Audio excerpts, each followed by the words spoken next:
मूर्त्यालहान आणि कीर्त्यमान असे म्हणले तरी वावगं ठरणार नाही. असं का? तर व्हिडिओ शेवटपर्यंत पहा. तर जय हरी मंडळी, मी तुमचा सर्वांचा म्हणजे शुभम महाले. आमच्या गावात सुरू होता अखंड हरिनाम सप्ताह.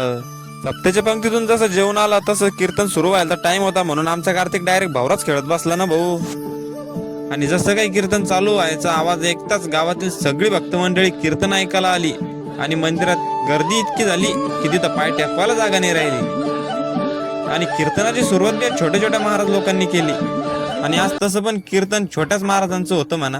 म्हणजेच हरिभक्त पारायण बालकीर्तनकार अक्षताताई भोंडे आज यांची कीर्तन सेवा होती. ताईंनी विना घेऊन कीर्तनाला केली सुरुवात. आजच्या कीर्तनासाठी घेतलेला अभंग म्हणून झाली कीर्तनाला सुरुवात. कीर्तनकार पण छोटे आणि पक्कज वादक पण छोटा, म्हणून मी म्हंटल मूर्ती लहान पण कीर्ती महान. आणि आज ही तिसऱ्या दिवशीची कीर्तन सेवा आहे. आणि तुम्हाला जर संपूर्ण कीर्तन बघायचं असेल तर आपल्या शुभम महाले या युट्यूब चॅनलवर बघायला मिळेल.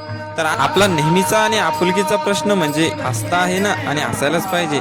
बरं ते तेवढं हसता हसता द्या फॉलोचं बटन दाबून आणि ऐका कीर्तन. आणि भेटू आपण आता उद्याच्या कीर्तनामध्ये. तोपर्यंत जय हरी मंडळी. आम्ही